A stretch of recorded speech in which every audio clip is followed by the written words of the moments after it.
تو بھائی جس گھر میں پڑھے لکھے لوگ ہیں تو وہ تو خطبہ پڑھ لیں گے۔ اب جس گھر میں کوئی پڑھا لکھا نہیں ہے، کوئی عالم نہیں ہے، حافظ نہیں ہے، کوئی مفتی نہیں ہے، تو اب وہ لوگ کس طرح سے خطبہ پڑھیں گے جب کہ انہیں قرآن بھی نہیں آتا ہے، قرآن پڑھ بھی نہیں پاتے، عربی بھی نہیں آتی ہے، اردو بھی نہیں آتی ہے، گھر میں کوئی بندہ ایسا نہیں ہے کہ وہ خطبہ پڑھ دے۔ امامت تو کر سکتا ہے، نماز تو پڑھا دے گا، لیکن اب خطبہ کیسے پڑھے؟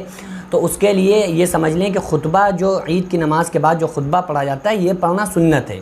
تو اس لیے بہتر ہے کہ ہم اس خطبے کو پڑھیں۔ اب سوال یہ پیدا ہوتا ہے کہ اب ہم کس طرح سے پڑھیں، ہمیں خطبہ نہیں یاد ہے، تو پھر اس کے لیے یہ ضروری نہیں ہے کہ وہ خطبہ جو ہوتا ہے انہی الفاظ کو کہنا ہے، اسی طرح سے پڑھنا ہے، وہی پڑھنا ہے۔ عید کا جو خطبہ ہوتا ہے اسپیشل انہی الفاظ کے ذریعے سے خطبہ پڑھنا ہے، وہی عبارت پڑھنا ہے، ایسا نہیں ہے۔ بلکہ آپ کو اگر نہیں یاد ہے تو مجبوری میں تو بھائی یہ جو عید کی نماز تھی یہ بھی آبادی کی نہیں بلکہ جنگل میں، ویران میں، عیدگاہ میں اور بڑی بڑی جگہ پر جہاں مسلمان اکٹھا ہوں وہاں پر یہ نماز پڑھنے کی ہوتی۔ اب ہم مجبوری میں تو گھر پر جب عید کی نماز پڑھ سکتے ہیں، تو مجبوری میں جن لوگوں کو خطبہ نہیں یاد ہے تو وہ لوگ دونوں خطبوں میں قرآن مقدس کی تلاوت کر سکتے ہیں، درود پاک کے ذریعے سے وہ اپنے خطبے کو کمپلیٹ کر سکتے ہیں۔ 2 خطبے پڑھے جاتے ہیں تو پہلے خطبے میں سورہ فاتحہ پڑھ لیں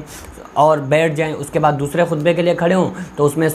والعصر پڑھ لیں، سورہ اخلاص پڑھ لیں، انا اعطینہ پڑھ لیں، یا جو بھی صورتیں ان کو یاد ہیں وہ پڑھ سکتے ہیں۔ دھیان اس بات کا رکھیں، خیال اس بات کا رکھیں کہ جو پہلا خطبہ پڑھ رہے ہیں اس کا تھوڑا طویل پڑھیں، اس میں جو ذکر کر رہے ہیں یا جو قرآن مقدس کی آیات پڑھ رہے ہیں تو وہ زیادہ پڑھیں، دوسرے خطبے میں تھوڑی اس سے مختصر کر دیں، کم کر دیں۔